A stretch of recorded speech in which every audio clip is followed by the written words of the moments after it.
You're going to read first the rabbi, right? Yes, sir. Turn off my phone. Yes. Phones. Yeah, I know how you do that. Well, that's actually slightly easier. Okay, so you ready? Are you ready? Yeah?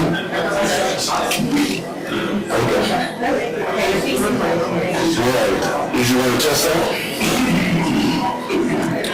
We're getting ready to start coding.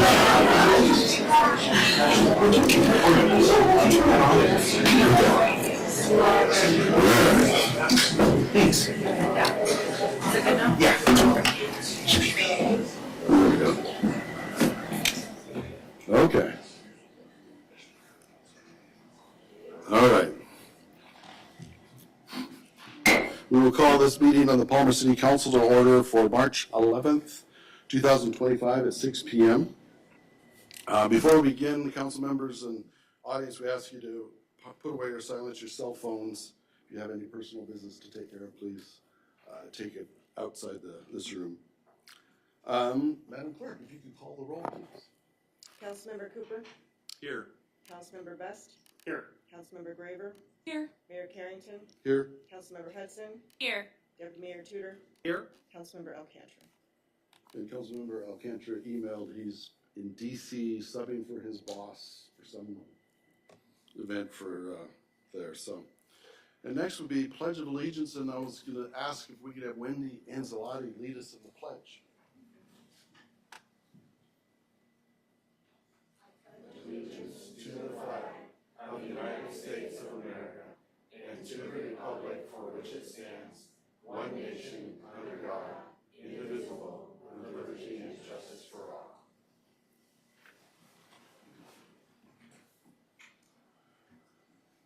all. Next is approval of the agenda, which includes minutes for February 14th and 21st special meetings and February 25th regular meeting. What's the wishes of the council? Move to approve. Second. Moved and seconded. Is there any objections to approving the agenda as stated? Councilmember Hudson. Yes, thank you, Mr. Mayor. I would just like to request an amendment to council member comments under Councilmember Hudson on the last meeting. Is this The for February 25th? Yes. Okay. It says, feels it was inappropriate for Mr. Billefer to come forward and speak. In my statement, and going back and listening, I didn't have a problem with Mr. Billefer coming and speaking to the council. I expressed a problem with our mayor misinforming our department director and for our interim city manager getting involved. So I'd like for clarification and for that to be fixed. Thank you. Okay, so noted. All right. Madam Clerk, if you could call the roll to approve the agenda then. Mayor Carrington? Yes. Councilmember Hudson? Yes. Councilmember Graver? Yes. Deputy Mayor Tudor? Yes. Councilmember Cooper? Yes. Councilmember Best? Yes. Unanimous? All right. Next, we have communications and appearances. So we have a proclamation recognizing March 21 as World Down Syndrome Day. And Councilmember Graver, would you please read the resolution for us?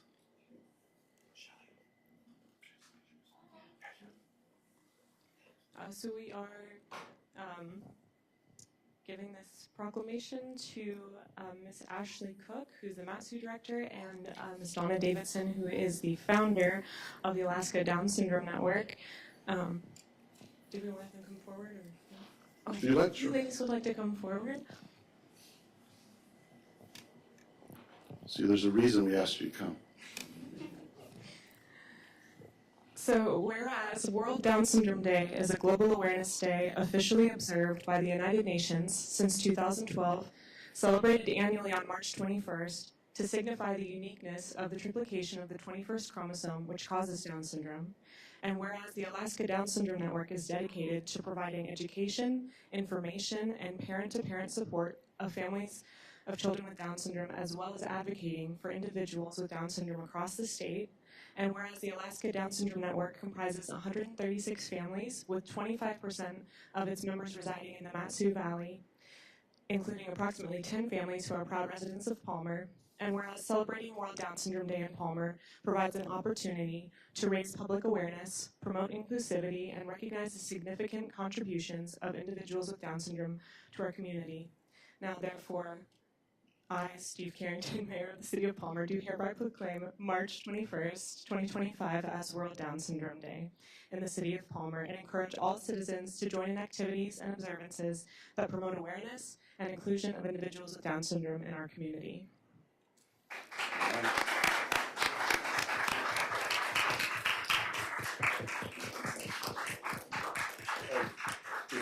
Either of you want to say a few words? So, can you, yes, it's on. Yes. Thank you very much for considering this and presenting us with this proclamation. It may seem like a small thing for you, but for us it really is a significant and well appreciated activity.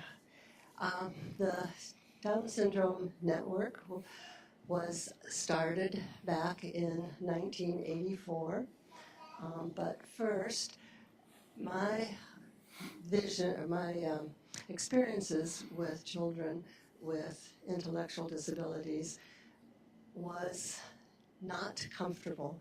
When I was in college on the East Coast in mid-60s, I went to volunteer at a state institution. The children that I was asked to play with and be with were in a downstairs basement, dark room, many children sitting on the floor, some children in a large cage, sitting in wet diapers. And this is how, a number of the children had Down syndrome, and this is how the children lived. They were not in regular schools. They did not receive surgeries and medicines that others did at that time because they had Down syndrome. By the time I got home after schooling, I noticed adults with Down syndrome about town, and this was really about the first I saw people out in the community at all, but I worked right next to Hope Community Resources, and so saw a number of adults, and they were generally poorly dressed and had poor mobility and so forth. Things have changed greatly. By the time my son was born in '84, things had begun to change. Children were beginning to be in schools, in classrooms. They were receiving good medical care and seeing in the regular community much, much more. I think we had excellent schooling in regular classrooms all throughout his schooling through high school. So things have changed, and it's in large part mainly due to parents, particularly mothers, but parents and small groups like ours. Parents fighting, asking for, working for their children to have a typical life, regular education and a typical life. And today, our children are beautiful. They look beautiful. They dress just like anybody else. Often in Special Olympics bocce, which is a unified sport where you have a team of two, one has disabilities, one does not. Sometimes you can't tell who's who because the playing is that good. So times have changed. We have always been a full state organization, but initially, everything that we did was by hand, handwritten, and now we have much better ways to communicate. So it's easier to actually connect with the other communities around the state. So this past year, we have been able to grow quite a bit. We now have a very active group here in Palmer, Wasilla, so this is wonderful. We just have a new group created in Fairbanks and a family in Kodiak and then some families in Southeast. So it feels wonderful to be actually growing like this. As a network, we support brand new parents with visits if they want, with new current information and books, connections. We make connections with the medical community and with teachers. We put on seminars at different times. We haven't lately, but we give scholarships to members. And we have a lot of social activities. Friendships are really important. They're important for us as parents. I can't tell you how much we can laugh for things that other people wouldn't understand. But also, let's see, I wanted to say, oh yes, a major point for me is the friendships that our children make. It's really important, and these friendships can be lifelong. My son is now at 40 dating a girl that he has grown up with in the chapter. And if we had not had that, we might not have known the family. So we appreciate and thank you for this proclamation.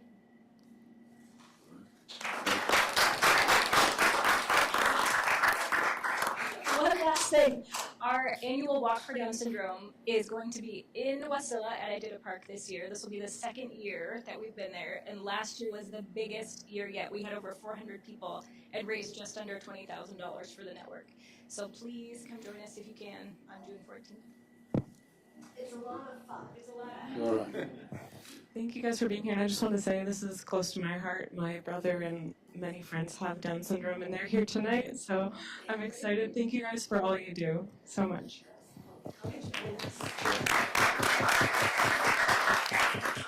And we'll go ahead and we'll take a break so we can congratulate and take some pictures with some of these people.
Okay, we'll come back from our break.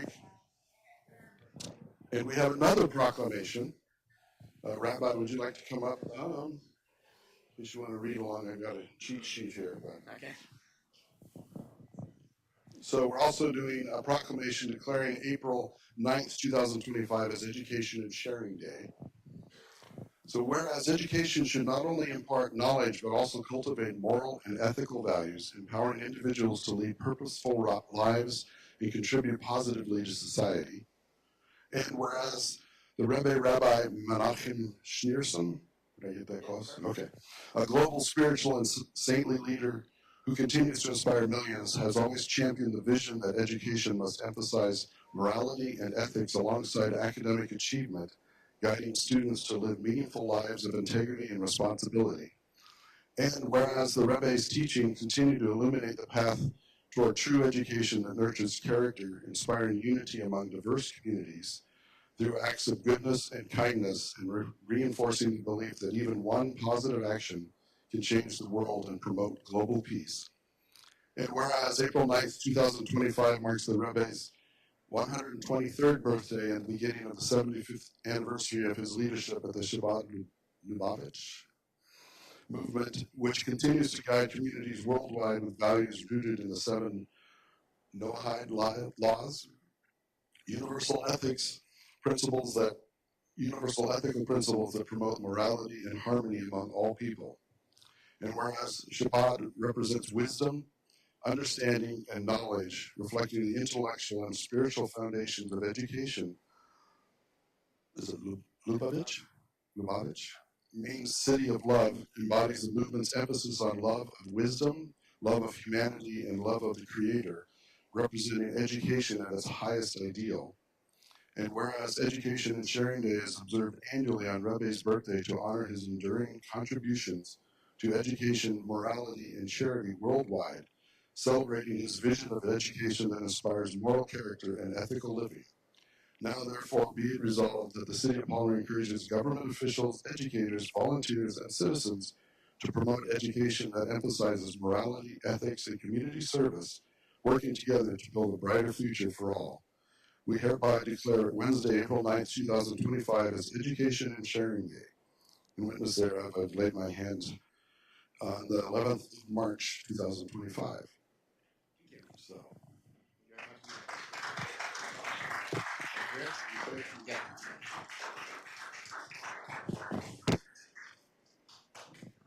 Thank you, Mr. Mayor, Steve Carrington, and to the entire City Council.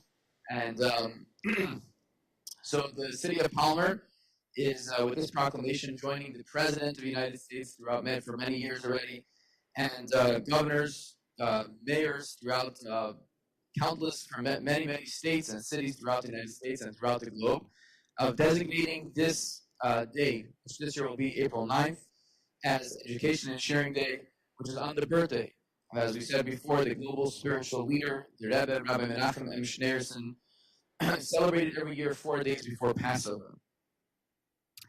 The Rebbe teaches that education is not merely about acquiring knowledge and preparing for a career, rather it must focus on building character, with strong emphasis on moral and ethical values. He guides us to understand that every individual and every action has an impact on the entire world, inspiring people across the globe with hope and purpose. Since 1978, the U.S. Congress has designated Education and Sharing Day as a time to recognize our responsibility to provide young people with the values and foundations needed to lead lives filled with meaning and goodness. In the Matsu Valley, public schools begin every single day with 60 seconds of quiet, a moment in which neither teachers or administrators instruct the students what to do. It is simply a time of silence. This presents valuable opportunity for parents to discuss with their children how to use the moment meaningfully. At the start of each day, when minds and hearts are fresh, what thoughts should we focus on? How can we set a positive tone for the day ahead? These discussions help lay foundation for children's studies, interactions, and general growth. The Rebbe emphasizes that the key to moral and ethical behavior is instilling in students the awareness that there's an eye that sees and ear that hears. The creator of the world that watches over each individual and cares about their thoughts, words, and actions. This understanding reassures children that they are never alone and encourages them to act with kindness, responsibility, and integrity. By beginning the day with these thoughts, students are more likely to make better choices, to speak with sensitivity, treat others with compassion.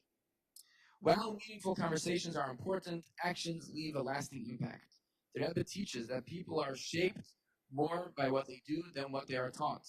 In 1974, the Rebbe launched a charity campaign as a fundraiser, not as a fundraiser for a specific cause, but rather a grassroots effort to train people to become givers.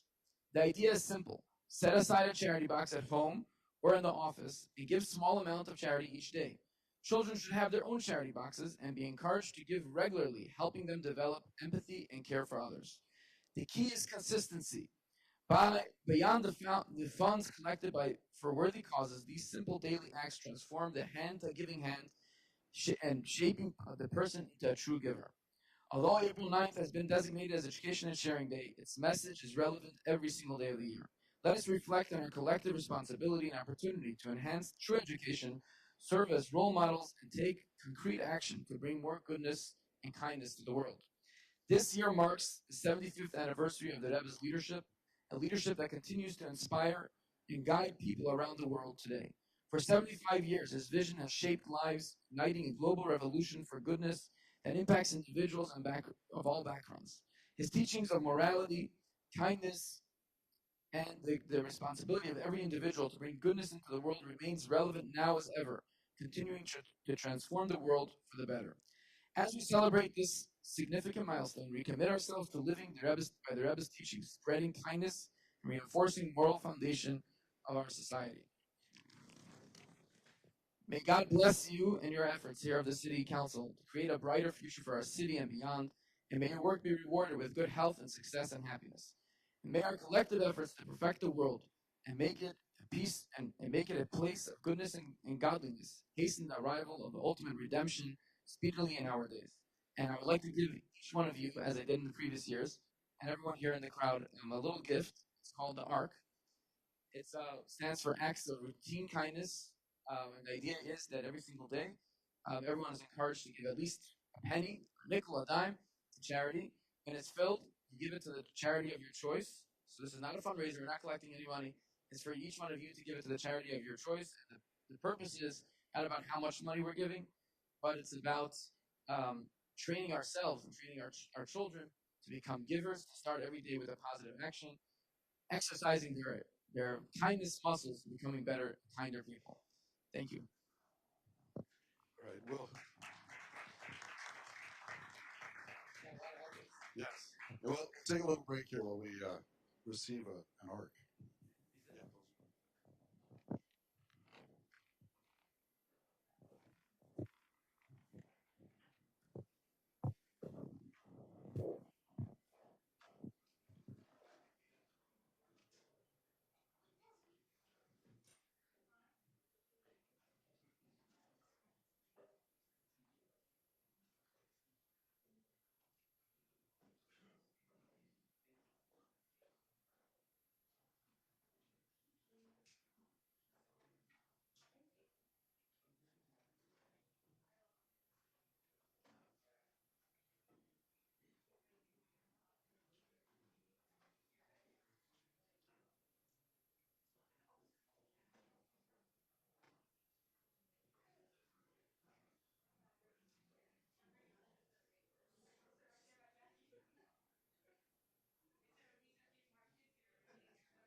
We'll come back to our meeting.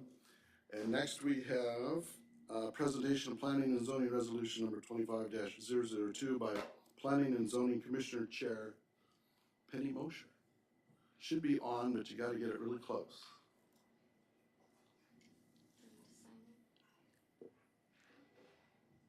Thank you, Mr. Mayor, council members, staff. I'd like to just state that we have a few other of our planning and zoning commissioners with us, Linda Combs and Elizabeth Jackson. She's our chair, or our co-chair. I'm the chair. So tonight I would like to ask you, in your packets, you have the Planning and Zoning Commission Resolution 25-02. I would like to ask your support in our proactive approach to planning and zoning this year. We're asking the Alaska DOT and PF to expand the scope of the work to include the Arctic Avenue to Alaska Street, multiple designated turn lanes for each direction of travel at the intersection of the Glen Highway and Arctic Avenue Bogard Road. A bike path separated from the Glen Highway spanning the distance of the project that integrates the current pedestrian tunnel. A safe highway designed to account for turning conflicts due to diminished visibility at Marsh Road and Albright Avenue. And a comprehensive design plan to accommodate runoff and control drainage to protect the properties surrounding the project from the damage and erosion, such as the case of the January rainfall that we've had, and several years ago we had the snow damaging our library downtown Palmer. Tonight, just would like to remind you that on Tuesday, 18 March, we have the DOT public hearing at the Palmer Depot. I believe it's at 6 o'clock at night. And we would like to ask the City of Palmer Council to join us in this resolution so that we can make it stronger as a united front. Okay, so, and this resolution, the planning and zoning has developed it and voted on it and approved it. Yes, sir. And we did that in January. And we could either make up our own, or we could actually join in with this one and basically receive it, maybe say modify it and say, we say the City of Palmer, or the Palmer City Council and Palmer Planning and Zoning Commission for the title, and kind of make it our own. Councilmember Cooper. Thank you, Mayor. Yeah, I would like to make that motion that we change the title of, instead of Palmer Planning and Zoning Commission, it should read Palmer City Council and the Planning and Zoning Commission Resolution. Okay. Councilmember Best. I support, I'll second that for discussion purposes. Okay. I support the idea of that. I like the idea of planning and zoning taking an action and the city council coming behind them and standing, as our own, and also in support of it. And we take our own action. So then it's two bodies within our city, kind of, so then we can show that, hey, we have that individualized action and our own action as well in support of. I appreciate all the work and effort, and I concur that we definitely need to have safer routes for our folks to travel around the city. So thank you so much. Okay. Councilmember Cooper. Thank you, Mayor. As I read through this, I'm wondering if we need to maybe wordsmith some of the others, if we're going to add Palmer City Council to it. Should we be going through the paragraph if it says, for example, be it resolved that the City of Palmer Planning and Zoning Commission, should we add City Council wherever, include that as well, and every time that's written down? So you're amending your motion to include that? I would like to make that motion. Thank you. Amendment to essentially insert anywhere it says City of Palmer Planning and Zoning Commission, preface it with Palmer City Council and. Yes, Deputy Mayor. If it needs a second, I'll definitely second that. Okay. All right. Does that make sense to everyone? Do we have any questions or comments? Councilmember Graver. Thank you, Mr. Mayor. So is that two separate motions? Shouldn't we vote on the first one before?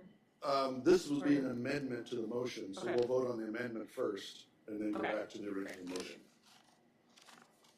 Any questions or comments about it? Councilmember Hudson. Yes, thank you. So are we going to be, we're going with Councilman Cooper's to add the Palmer City Council to this, or are we going to consider what Councilman Best suggested and having our own resolution that we then support in support of their resolution, that our attorney can then have a chance to also review? I believe the motion was to essentially change the title, and then there was an amendment to also insert Palmer City Council before anywhere it said the City of Palmer Planning and Zoning Commission.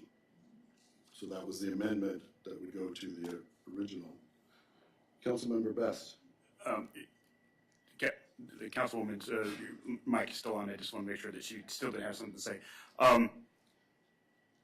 If we look at the resolution before us, that's a resolution that has been voted upon by another body within our organization. I have a problem with us making an amendment to what they have voted on. That was something that they had voted on, they had brought before us. Now it's been presented to us. I don't think we should be toiling with an action of the Planning and Zoning Commission. That's their presentation. They should stand alone, and that should be kind of without interpretation or I don't know. I can't even wordsmith it myself right now about. I just don't think it's proper for us to do that. It'd be in support of having our own resolution coming before us. May I ask a question? Yes. Is there a time limit that this needs to be addressed so that we can take it to DOT, or can we go ahead and? The meeting is next Tuesday. Next Tuesday? Yes, sir. Is it simply a letter of support that we could, and then later on we could have a resolution of support from the body? Is that an option? Well, part of what I would say is that this is a planning and zoning resolution. It exists. Correct. As them, and that could be presented next week. And then council can give our support here from the dais of their decision and as a city, and then later on, if we'd like to bring a resolution before us, to also then give another document that can go before DOT and the state and anybody else later on. Okay. Councilmember Cooper. Thank you, Mayor. I understand what Councilman Best is talking about. I guess what I'm suggesting is that we make this a joint resolution. I think that it holds more water, more support when it goes before the state. As you have a resolution from the Planning and Zoning Commission, my question would be, if I was at the state level, where's the city other than just a letter of support? I would like to see a resolution, a joint resolution by the city council and the Planning and Zoning Commission. And so granted they have this one, I think that what I'm asking is that we have a new one that includes the city council in front of the Planning and Zoning Commission, and then let them sign it as well. Okay. Councilmember Hudson. Yes, thank you, Mr. Mayor. I think my concern is the same that Councilman Best had brought up, and that's what I was trying to express before, is I'm not sure if the Planning and Zoning is going to be having a meeting also before Tuesday to then re-vote on a new resolution that includes then amendments to the resolution with Palmer City Council. So I don't, again, that wouldn't leave us enough time. So if we did what Councilman Best was suggesting and offer a letter of support currently, and then bringing forth a resolution at the next council meeting, then that would still be in a couple weeks, and then we could also offer that as support when they, I know the meeting is on Tuesday, next Tuesday, but I just meant for a later date. Chairman Moser, do you have any comment or want to add to this? I really am in support of what Councilman Cooper was suggesting and going with the joint resolution to expedite this for Tuesday night.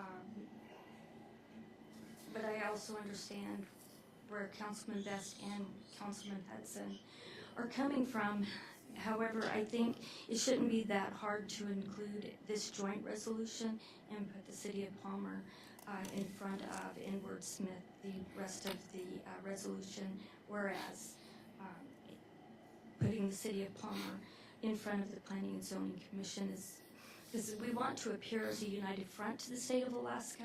We don't want to have a separate entity going forward. This has already been vetted through the Palmer Commission, in which this is why we're a commission. This is not, we're not something, we don't have, we can make our own resolutions and act on your behalf because that's what you entrusted us to do, and that's what's in the municipal code.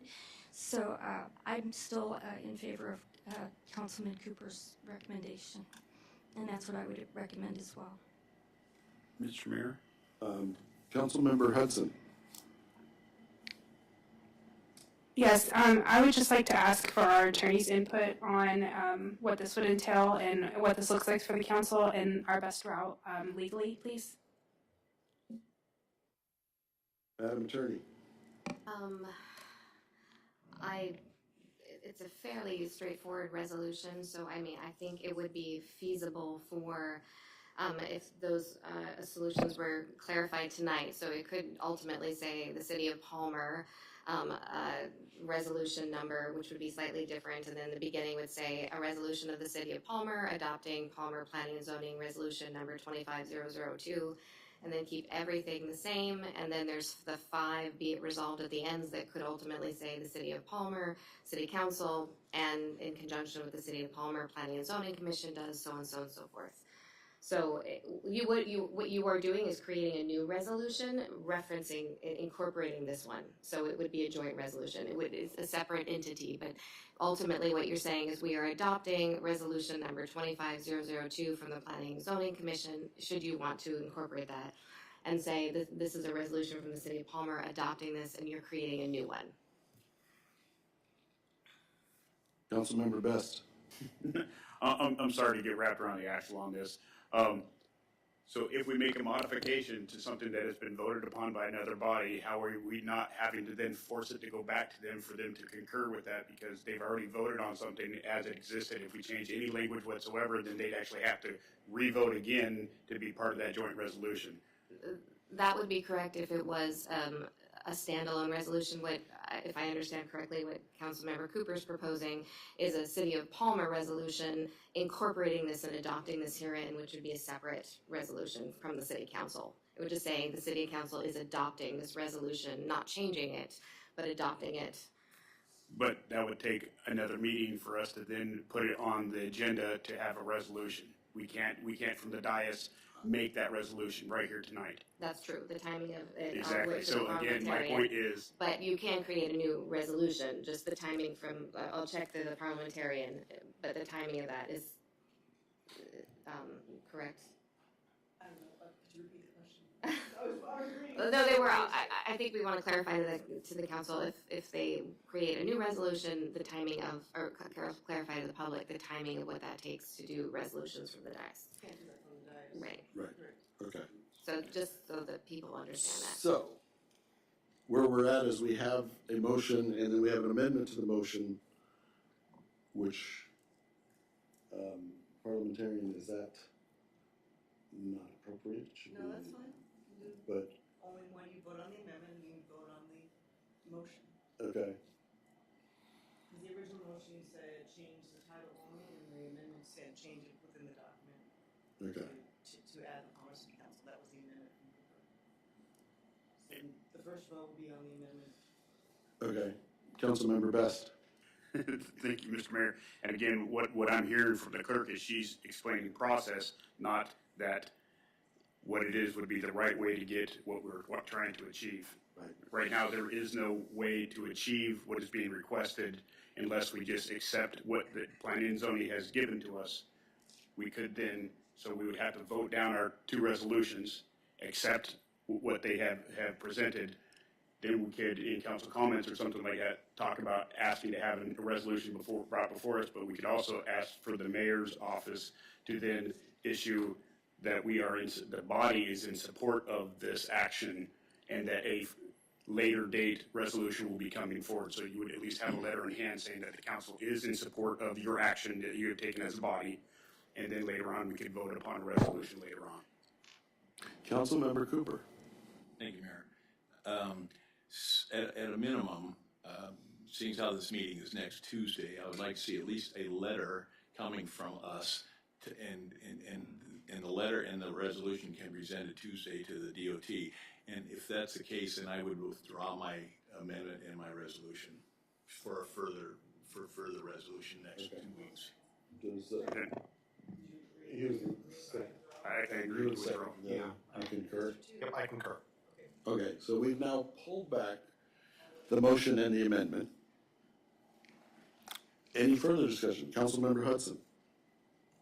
Yes, thank you, Mr. Mayor. So I would like to make a motion that we offer a letter of support to Planning and Zoning on resolution number 25-002. I would hope by the end of this week so that that was provided by Tuesday's meeting. And then I would like to also ask for a resolution to be brought forward to the City Council at our next meeting in support of resolution number 25-002 from Planning and Zoning Commission. Second. Okay, it's been moved and seconded. Can I second? Was that two different or one? One. Okay, second then. Is that one motion? Can be? Okay. All right.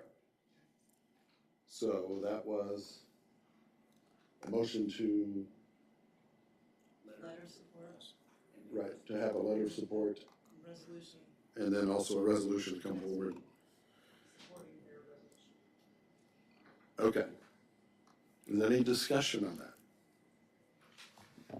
Councilmember? Nothing bad, nothing bad. Deputy Mayor Tudor. Yes, Deputy Mayor Tudor. I just want to say thank you so much for planning and zoning for all the work you guys are doing. I mean, we're tripping over ourselves over here trying to support this, and it just shows the hard work that you all did. So thank you for doing that. Yes. Yes, thank you very much. Councilmember Best. Just one final comment. I appreciate everybody it was clunky how we kind of got to that. I think all of us wholeheartedly support this, but we also respect the integrity of the body and the works that you all do, and we want to make sure that we maintain that integrity as well. So thank you so much. Councilmember Hudson. Yes, I also wanted to thank you for coming before us tonight from Planning and Zoning and for presenting to us. And I'm excited to support this resolution. So thank you so much for your hard work. Thank you. Okay. Madam Clerk, can you call the roll for the letter and future resolution coming forward? Councilmember Graver, Yes. Mayor Carrington, Yes. Councilmember Hudson, Yes. Deputy Mayor Tudor, Yes. Councilmember Cooper, Yes. Councilmember Best. Yes. Unanimous. All right, unanimous. Thank you for coming. Appreciate it. Next, we have City Manager's Report. Mr. Manager?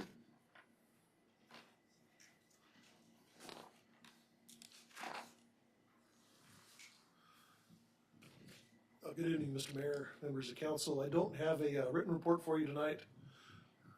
The only verbal report I would have is that a letter has been issued to the Matsu Borough to allow them to drill a well for Station 39 at the top of Bailey Hill. The city is unable to come up with water supply for that station in a timely manner. So I've written a letter to authorize the drilling of a well for that entity. Okay. Does council have any questions for the manager? Councilmember Best? Is this well going to be particularly just for the station, and will it potentially augment our system later on? Is it something we could maybe help facilitate and support additional infrastructure to then maybe us tie into it later on? That's to be determined at this point. I don't know that we need to evaluate what they find up there and work that out with them at a future date. Any other questions of the manager? Okay. Did we need to give support for it? Okay. Okay. All right. Next is the mayor's report. And interesting enough, I started my mayor's report with something, information about the Arctic Avenue to Palmer Fish Hook Road meeting on March 18th, which is next Tuesday. And I plan to have a letter of support and deliver it personally that night. And then, is there any questions for me on my report? Okay. City clerk's report. Madam Clerk? Good evening. In your packet, you will find the city clerk's certificate for the certification of the recall petition for Mayor Steve Carrington. There will be a special election held 45 days, between 45 and 75 days from today. And that'll be following the code and all of the publications and everything else that we would follow normally. So if anybody has any questions. Does council have any questions for the clerk? Okay. Oh, Mr. Mayor. Oh, yes, Councilmember Graver. Thank you, Mr. Mayor. We have been receiving an update on the council requested items, and I just noticed that there's a few items on there that have been, I guess, completed is the word that we're using, that haven't been marked completed. And I also noticed that our attorney is not part of that email. And I was asked, or I guess I wanted to ask for council support to request that the attorney be included in that so that she can make sure that if there are any questions or anything that she needs to comment on, that she can do so. And then also, Second. thank you. Sorry, and another thing. Is there, I guess if you could connect with her and kind of correct anything on there that has already been completed, that would be great. Okay. Thank you. Councilmember Graver supported. Thank you. Okay.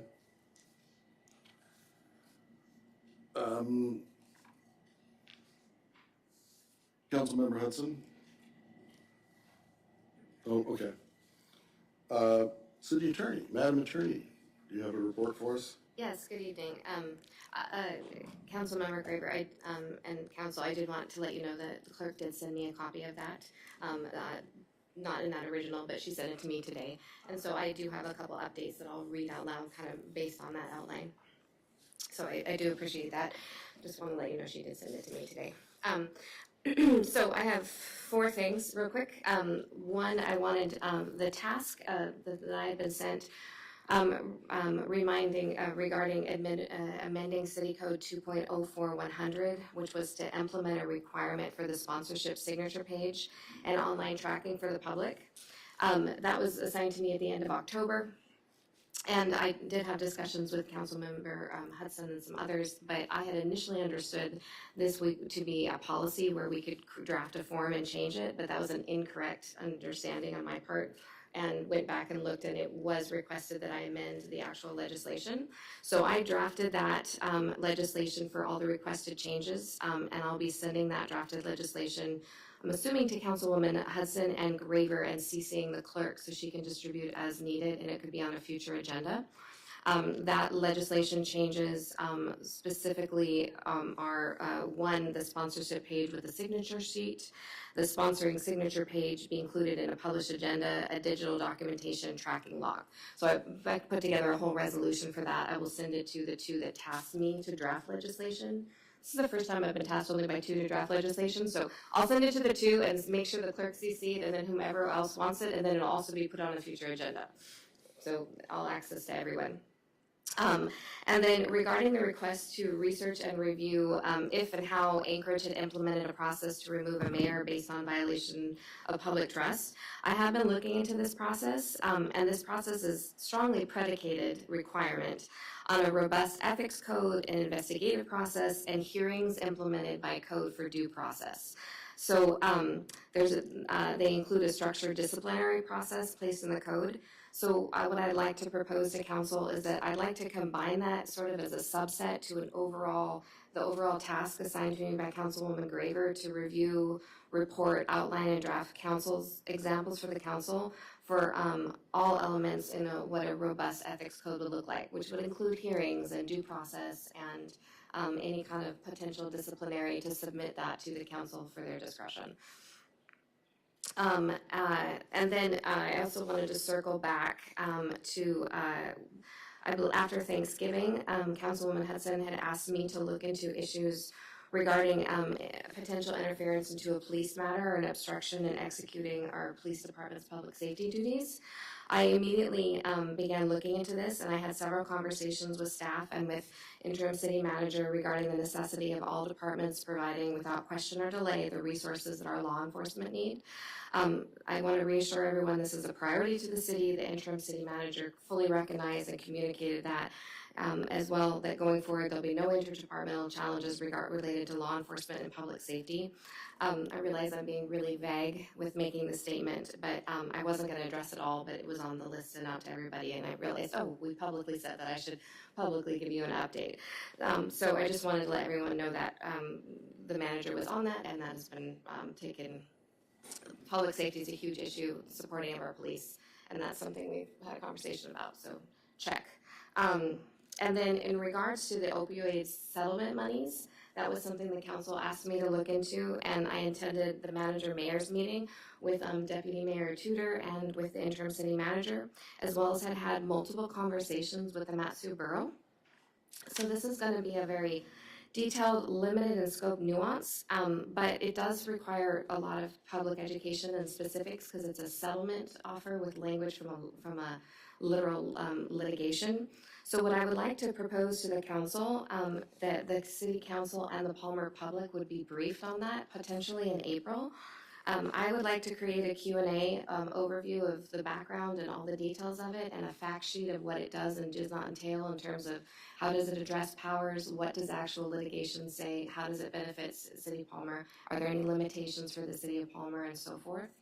And I would like to suggest to the council that they also invite the borough attorney who's volunteered to do that, and then he can be grilled as well, since it's from them. And I'll offer the fact sheet, which would be in an agenda packet, and potentially that could be brought forward in sometime in April. And that is my update for this evening. If you have any questions. Okay. Does council have any questions for the attorney? Councilmember Hudson. Yes, thank you, Mr. Mayor.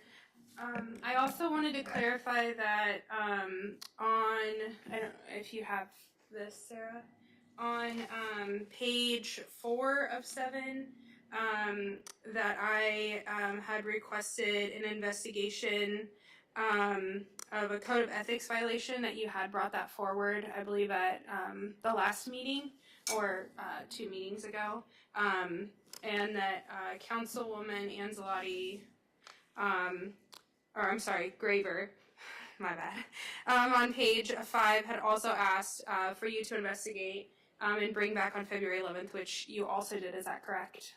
Yeah. On February 11th, I did answer questions from Councilwoman Graver and from the council. That's correct. Okay, thank you. Okay. Anything else, Councilmember Hudson? No, thank you. Okay. Any other council questions or comments for the attorney? Okay. Next, we have audience participation. Council meeting rules protect your right to testify and ensure that those attending can express their views if they do not interfere with the rights of others to see and hear the proceedings. At all times, order and decorum will be maintained in keeping with the civility and dignity of the legislative process. No disruptions to city business or threats of any kind will be allowed. Individuals who cannot follow these guidelines will be removed. Any threats against others could result in criminal prosecution. Please sign in, state your name, and you have 3 minutes per person. I don't know if the microphone is still on. Oh, we'll open audience participation.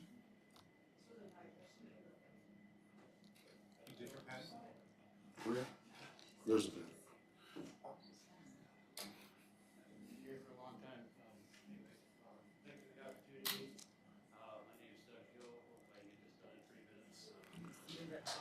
If you can pull the microphone very close. And maybe it's not on. Is the screen on? Okay. Is that better? It's a little better, yeah. Yeah. Could you repeat your name, sir? My name's Doug Hill, and thanks again for having me here. I live on 437 South Volcano Street, right across from the state office building, Snodgrass Field in the background. And I'm here to talk about touch and go flights, airport takeoff and landing practice, flight schools, private and other agencies, whatever you want to call them. I've been around planes my whole life. My father had a plane when I was a kid. He had a Champ. My father managed an airport, a rural airport. I used to plow the snow on that runway. I worked for Fish and Game. I've been in and out of planes and helicopters for work, using for hunting, river trips. So basically, I'm not averse to planes. Moved into that place in 2010. Bought a place here in the airport. I expected to hear planes. Had about 10 years of relatively quiet, and then in 2020, it's easy to remember, COVID year, I started getting awake. I was starting to be awakened at night. I started missing, being late for work, missing stuff. I was getting awake. Sorry, I'm a little bit nervous, but I was awakened at just about any hour of the night from people doing touch and go flights. And at that time, I know it's one of the flight schools, relatively new flight school. South Volcano became a higher volume traffic up and down South Volcano. They're flying right over every house in South Volcano or the courthouse. And then at that end of the street, we get the takeoff, we get the left-hand turn, we get the downwind flight. So we get all three, and they're flying either over Snodgrass Field, or sometimes they're flying right over my house or my neighbor LJ's house or Irby's house behind me. Low level, high RPM. Sometimes they're turning as they're going over. They're not up to altitude. So there's been times when it felt like I was under siege, like a battlefield, like 4 or 5 planes at a time, three, 4 or 5 planes at a time. Any time of day. And then the helicopters started showing up. The Robinsons are coming to doing practice, and they go the opposite direction. They pretty much do whatever they want. Also get, aside from just, I'll stay out of that right now. So I've got lots of videos if somebody would like to listen to them or hear them sometime. But it mellowed out last year. It's been picking up lately. And for example, last week I was sick for 3 days. And Wednesday, Thursday, and Friday morning, I'm trying to sleep, and I can't sleep because I got a Super Cub on floats, a gray and red Super Cub on Tundra tires, coming right over the house or between my house and my neighbor's house. Like I said, high RPM, low level flight. It's every 3 minutes already. Anyway, yeah. Anyway, it's like every 3 minutes, or 5 minutes. I'm sorry, but. I'd be happy to kind of provide a synopsis at some time if anybody's interested, and I sure appreciate your letting me talk here. So, and I'm trying not to have to move. I like it. I love my neighbors. I love Palmer, but it's becoming an issue, a mental health issue. I think it's like PTSD. When it's going to start. So, all right. Thank you. Anyone else for audience participation? Good evening, Mayor and City Council. My name is Jackie Goforth. My husband and I have been married for over 30 years, but between us we managed to raise 6 children.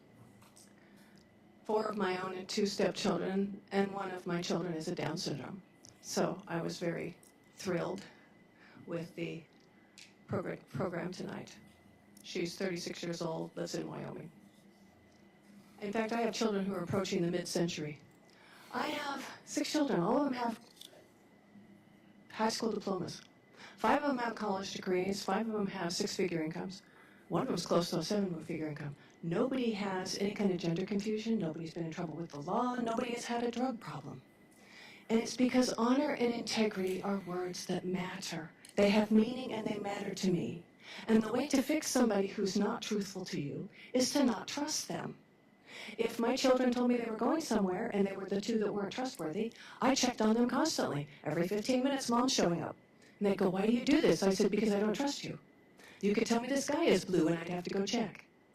And until I find you telling me the truth often enough, I won't trust you. That's how it works. That's why I don't have children who are in trouble.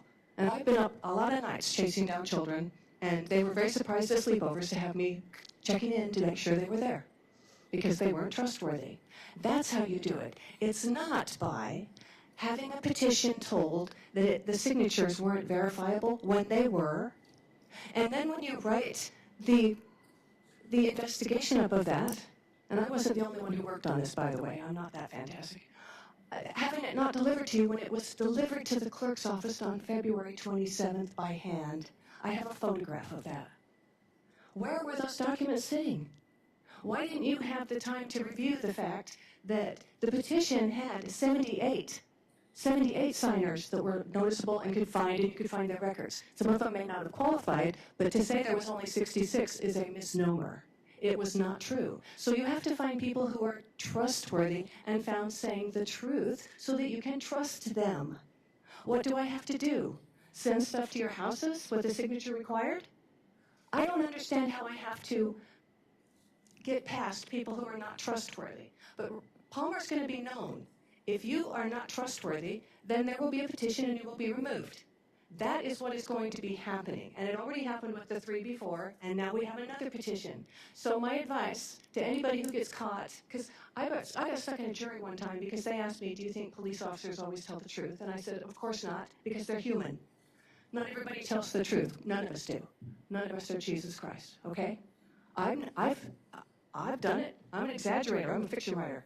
But if you get caught in something, you don't double down. You have to own it. That's how it works. Thank you. Thanks. Is there anyone else for audience participation?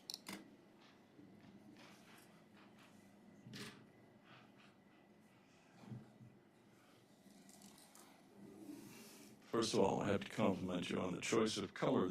This green is special for March. I'm suspecting that someone here has an Irish background. Is that why we're doing this?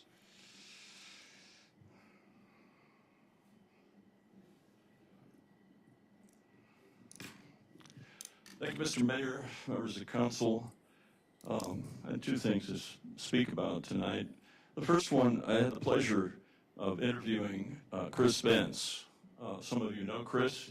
He's the DOT project manager for this area. The reason why I interviewed him this morning, and by the way, that broadcast will be tomorrow at 8 a.m., and then it'll be repeating at 5, and it'll be up on our website, Big Cabbage Radio. So if you want some detail about this, we covered three things. We covered how long it takes to, and what is involved in actually going from a planning stage to a finished highway. And he's pretty good. He's been in the job for 18 years. And so he's got an understanding of it. And I think once you go through, you realize, oh, this is not a simple matter. Not also to add that it's a big project. I've moved a little bit of dirt, but when you look at those trucks and the amount of dirt that has to be moved for any of that work, it's ginormous. So we covered that. We also covered the issue of the new planning, which is ongoing, which involves the August 18th meeting, which will be at the Power Depot. I wanted to give a little context for that meeting so that perhaps what has been presented already tonight by the Planning Commission, what you're planning to do with the resolution, is a way station, if you will, along the way. DOT has been gathering information. You can go to their website, you can call them, you can submit opinions about it, and this way station on the 18th is not the meeting, if you will, but a meeting to provide an additional way for people to communicate, whether it's the city or an individual. So it's appropriate to go there because they're going to, by the way, at 5:45, begin the presentation about this next stage. The next stage going from Arctic north, when I asked him the serious question, okay, when is it going to start constructing? He said 2030. So that sort of, throughout all of this, puts into, I think, perspective that this is an ongoing planning thing that right now, because you're beginning to develop the actual design, it's important for people to contribute. So thank you very much. Thank you. Is there anyone else for audience participation?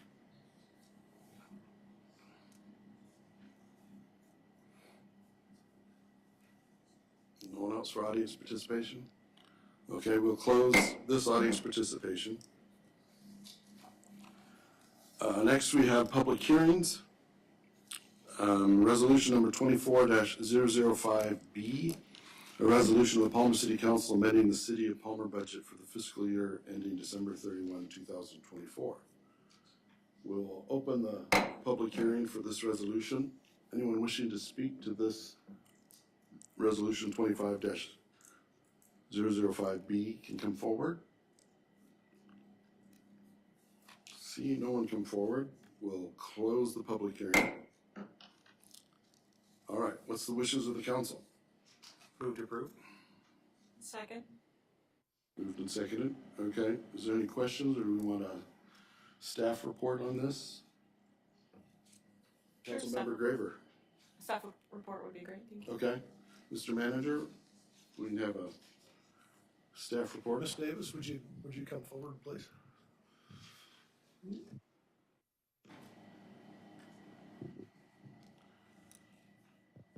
Gotta get it close. Good evening, City Council and Mr. Mayor. Yes, what you have in front of you is the final budget amendment for 2024. When we put the budget together for the 2024 budget, that we did it back in like August and September of 2023. So at the end of 15 months, things can change. And so we bring this budget forward to account for differences based on what we projected and what actually occurred. Okay. Does council have any questions for Manager Ms. Davis? Oh, Councilmember Hudson. Yes, thank you, Mr. Mayor. I do have a question about the increase in the library grant expenses for grant funds received for patron computer and patron internet services. Do we have a contract for that? Specifically at page 30?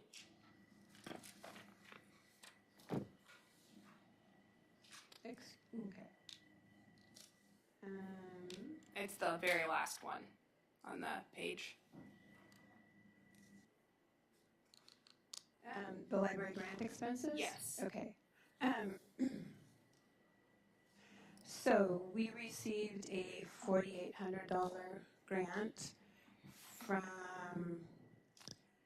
I can't remember who we received it from, but it was for $4,800 and it was for patron computers. And we bought, I believe, 4 or 5 Dell computers, and that also included the warranty, which was paid for out of city funds. And then the patron internet service, we get reimbursed from that locally, whatever we get charged per month. And then the OWL is what it's called. They give us extra funds too. They gave us like $743, and then that got split out between July through December of 2024, and then again for January through June of 2025, because that's how those funds run. Councilmember Hudson. Yes, thank you. I just wanted to make sure that those funds specifically were allocated properly. As we've recently learned, they weren't at the borough, so I just wanted to double check that. Thank you so much. Yes, they were. Thank you. Any other questions from council? All right. Madam Clerk, if you could call the roll, please. Deputy Mayor Tudor, Yes. Councilmember Cooper, Yes. Councilmember Best, Yes. Councilmember Graver, Yes. Mayor Carrington, Yes. Councilmember Hudson. Yes. Unanimous. All right. Thank you, Gina. Next is action memorandum number 25-026, approving a council community grant to the 49th State Street routers in the requested amount of $1,000 in-kind services for the Valley Chrome and Wheel Car Show. Move to approve. Second. Okay, it's been moved and seconded. Is there any questions or comments from council? Councilmember Best. I appreciate this being an in-kind contribution, anytime that we can, help out in that manner instead of, having to, dole out a little cash to help out. That's always a good thing too. I appreciate it.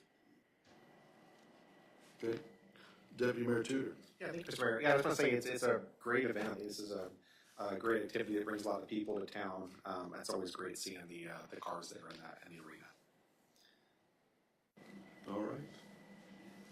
Madam Clerk, you can call the roll, please. Councilmember Cooper, Yes. Deputy Mayor Tudor, Yes. Councilmember Best, Yes. Mayor Carrington, Yes. Councilmember Graver, Yes. Councilmember Hudson. Yes. Okay, unanimous. All right. No unfinished business, new business, record of items placed on the table. Giving boxes from the rabbi. Giving boxes with instructions. Okay. Next, maybe we'll go ahead and take a short break. I've had too much water.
Okay.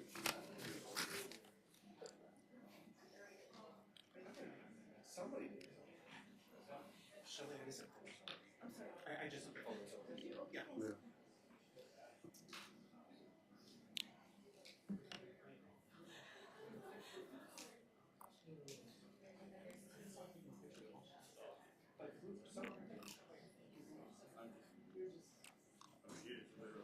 Okay.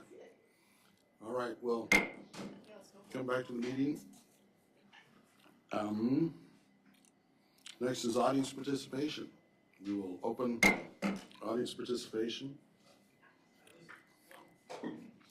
Please start with your name, and you have 3 minutes. Doug Hill again, you want me to sign in again? No, that's okay.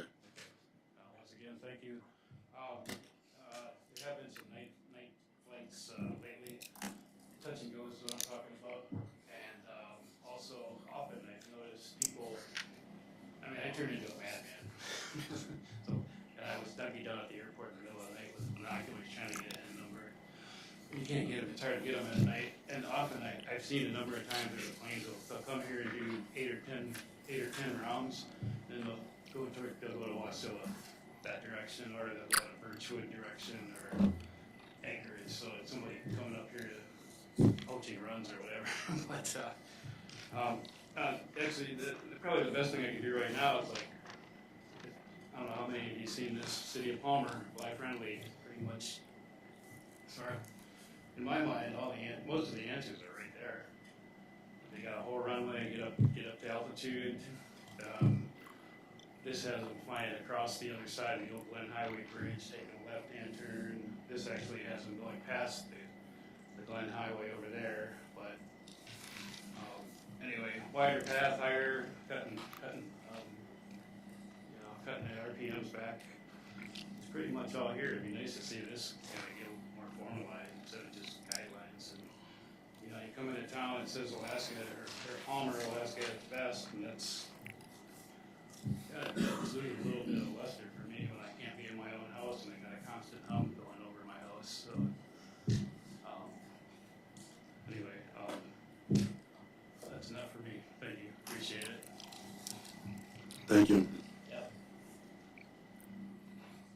Is there anyone else for audience participation?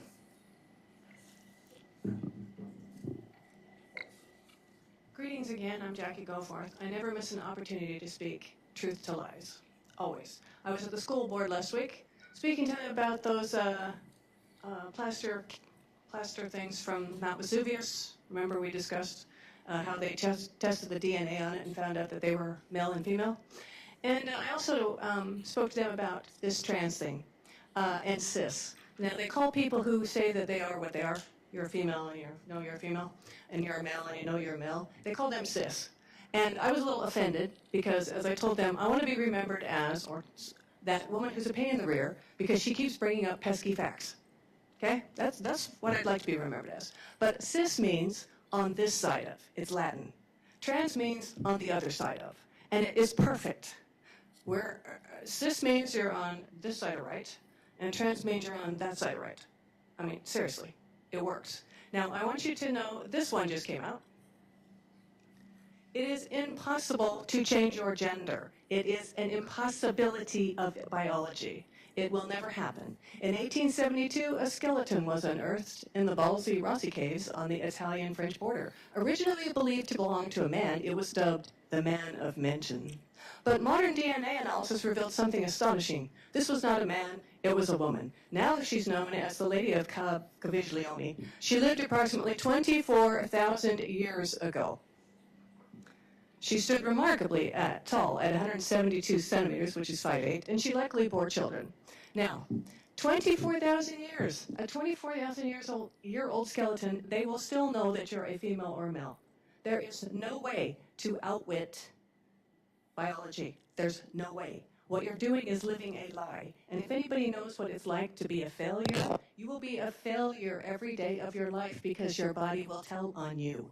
There is no way to fix it. So people who are trying to transgender, they're just setting themselves up for a massive depression.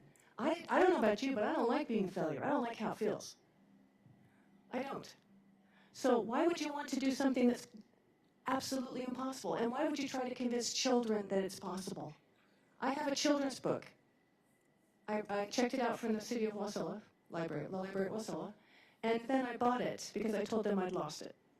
And I was standing there holding it while I told them that, which tells you how honest I am. But anyway, I did pay for it. And I have this book, and what it says is, this child, when he was born, his parents told him he was a girl and gave him a girl name and gave him a girl's room. That's exactly how the book starts. Now, why would you want something in a library to be read to little children like that? I don't get it. I really don't. And the reason I spoke about it is because we had that rally against Doge here in Palmer, and there were trans flags still last week. Thank you. Thank you. Is there anyone else for audience participation?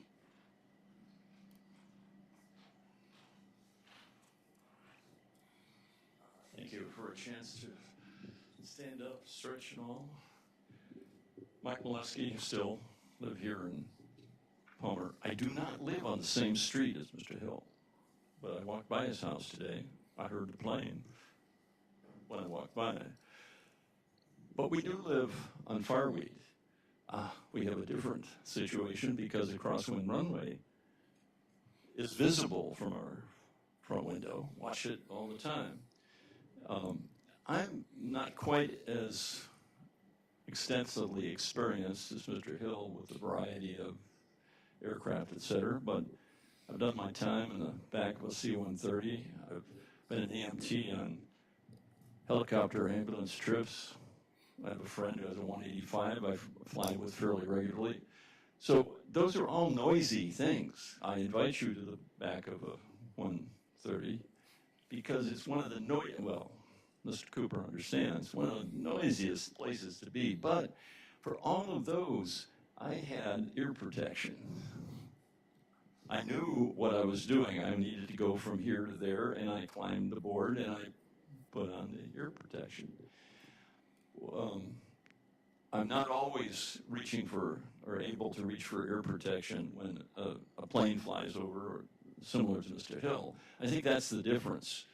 And what I've noticed is that some aircraft, for a variety of reasons, maybe it's the RPM they're operating at, or could be the propeller design, or it's just operator error, are extremely noisy. And I look at a light plane going by and I say, I don't understand why that has to be, except saying that it's an operator's choice to do that. And I think that I just want to speak in support of Mr. Hill, what he's saying, because there are probably a bunch of other people who have listened and said, okay, and it's really now your opportunity to figure out what possibly could be done. Thank you. Thank you. Is there anyone else for audience participation? Please come forward. Yes, my name is Eileen Grape, and I am the secretary for the 49th State Street Rodders. And I just wanted to thank you guys and the city of Palmer for all these years of support that you have given us. We really, really appreciate it. And we love having the 3-day show, starting the car season, the car club season at the MTA building. We really enjoy that. So I just wanted to thank you all very much. Thank you.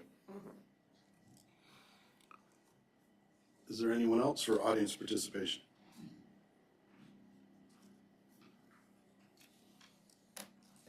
Seeing no one come forward, I will close audience participation.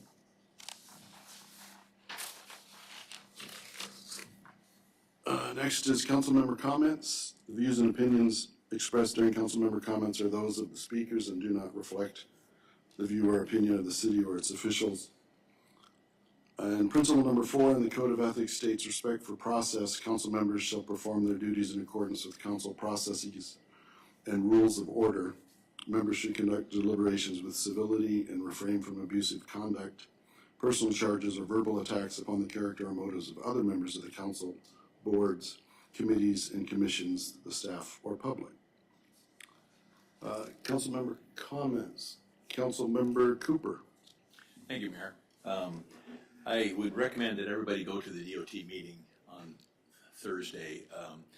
Just a little backstory. If you remember, if those of you who were here or weren't here, when DOT came through and upgraded from the fairgrounds up through into town, way back when, the thought process from the city was we wanted to have a boulevard concept go through there, which with a median and trees and all that kind of stuff to make things go a little bit slower and a little bit nicer, because obviously the highway divides the city. So what happened is DOT actually came through with a plan, and for lack of a better term, the city acquiesced in making comments about what the plan was and what did they really want to see. Because DOT, it's their highway, and they figured that that's what they wanted. Subsequently, DOT then finally came in with the final approval, and the city went, "Oh my gosh, this is what has happened. We didn't respond to this, and now we have this thoroughfare that goes right through the center of town." So I guess what I'm saying is, please go to the meeting, make your voices heard, and as a city, hopefully we'll make our voices heard, so that we don't have another freeway literally go right through the center of town. Thank you. And I believe that meeting's actually on Tuesday, next Tuesday. So, Councilmember Hudson. Yes, thank you, Mr. Mayor. I would like to ask, right off the bat, for council support to have our interim city manager look into tasking our Mr. Billefer to begin with a temporary fill for the fireweed crossing as soon as possible, because we haven't even been brought forward any permanent solution plans or anything. And from what I remember is that wasn't done last summer. So I would like to ask that there be a temporary fix as soon as possible at that crossing. Mr. Billefer had told us that he didn't need council support or permission to do that because it was under a certain amount. So I would like to ask for that to happen soon. Okay. I support that. Councilmember Graver supported. Okay. Thank you.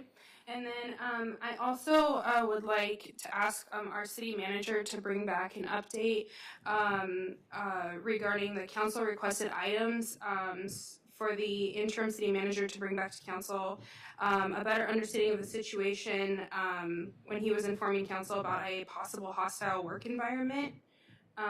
Councilman Best had requested that he bring that forward, and so I would like to support that being brought forward as soon as possible. I also want to ask. Wait. So is there? That was for better understanding. I'm just trying to get it down. I think she's just bringing forth the fact that, sorry if I may, the fact that had been requested and we haven't seen anything yet. So Right. I just didn't get it written down. So better understanding of something. So I just. Mr. Mayor, it's just on page 5 of the council requested items. It's just Okay. support. Councilmember Best requested council support to direct the city manager to bring back to council a better understanding of the situation. The interim manager was informing council about a possible hostile work environment. Councilmember Cooper offered support. So, thank you. Okay. Second.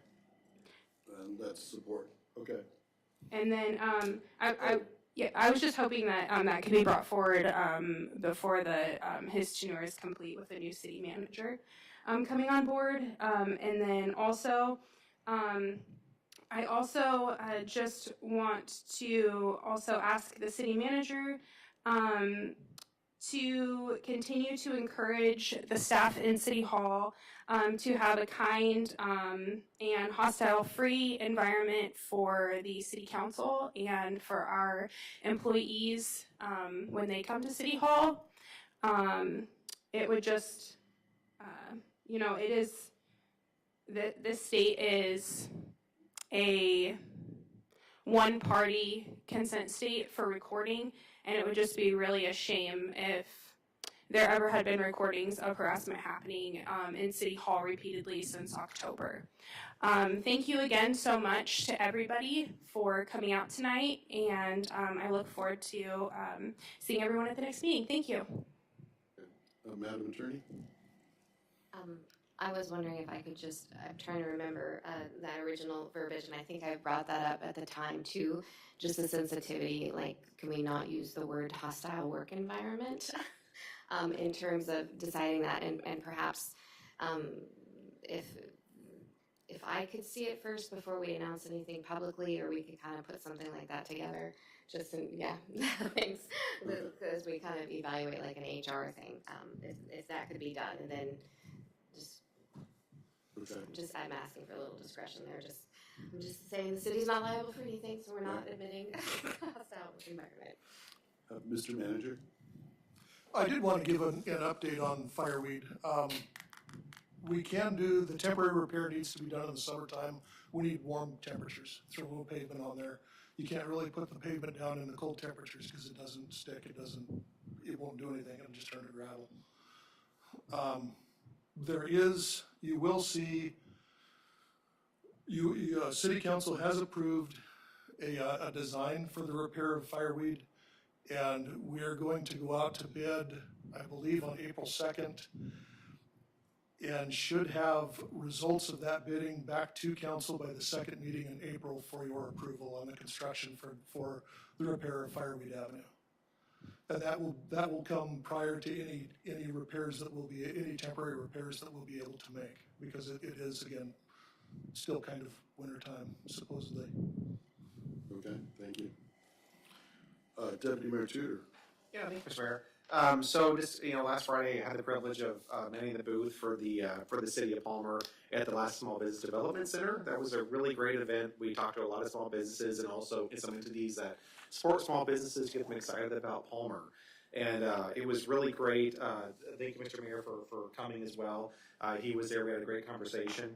And I just, hopefully that will bear fruit, because I think we're already seeing that with the budget that we have for 2024, where we had the increased income and sales tax that we weren't expecting. I think it's telling just how much our city residents and the people just around Palmer support our small businesses here. And this is just why we as a city government just need to continue to support our small businesses, and also the events that we have like Friday Fling and Colony Days and just all those, just name a few, because they're an investment in our community. And they not only create fun activities, but they also financially support a lot of people around town. So I just wanted to say kudos for that. Thank you. All right. Councilmember Graber. Thank you, Mr. Mayor. First, I had a question. I was under the impression that we were going to give an update on our manager hiring Yes, I process. just wrote that down. So, okay. Are you going to do that when it comes to your comments, or right, or you want to go? You want to say? I mean, there's just a couple things. You're part of the negotiation group. Yes, as part of the negotiation team, we hired Colby Pickle Zirkle to be our new city manager, and she will be taking that position, I think, last week of April? Yes, the last week end of April. So I'm happy to announce that. Okay. Otherwise, I'm really thankful that I had the chance to read that proclamation earlier, and thank you to the rabbi as well as Penny Mosher for their presentations. And the other thing was, I got to read to some kids at Butte Elementary for their Read Across America program last week, I think that was. And I had a really great time, and I know several other council members did that as well. That was really fun, and I don't know about you guys, but I got a 10 stars from one of the kids, so it was great. And I hope everybody enjoys the lovely spring weather we're having. All right, Councilmember Best. Thank you, Mr. Mayor. I've missed a couple of council meetings, and I wanted to publicly state the reason why I missed the last couple of meetings. Unfortunately, my mother was very ill. She had Parkinson's for a good period of time, and on the 22nd, she passed away.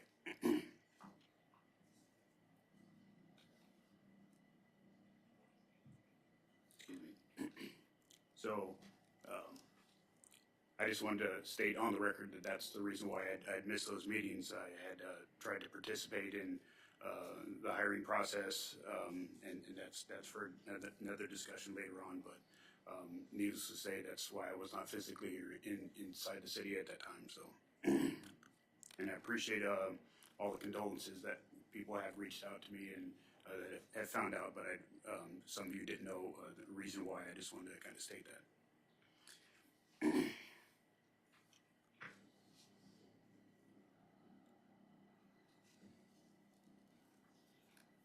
Sorry. Back to business. I'd like to ask for council support to direct our current city manager and future city manager to post all head-level departmental positions externally. That way we open up our head-level positions out to more individuals that are out there, and I'd like to ask for council support on that.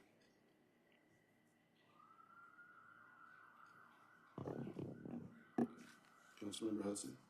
Can I ask for clarification, just meaning that when we put the jobs out for job openings, that it go out to other people other than people working for the city of Palmer? Correct. Correct. Yeah. Second. Okay, so there's support for that? Thank you.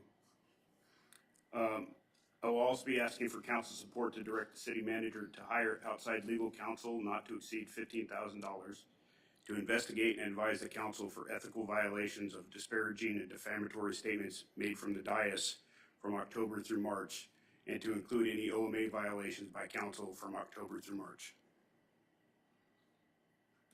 I support that. Okay. Thank you. And thirdly, I'd like to ask for the city council support to direct the city manager not to exceed $15,000 to hire outside legal counsel to investigate and advise the council on the allegations made by the city attorney in October from the dais, to include staff, management, and council attorney's actions pertaining to the subject.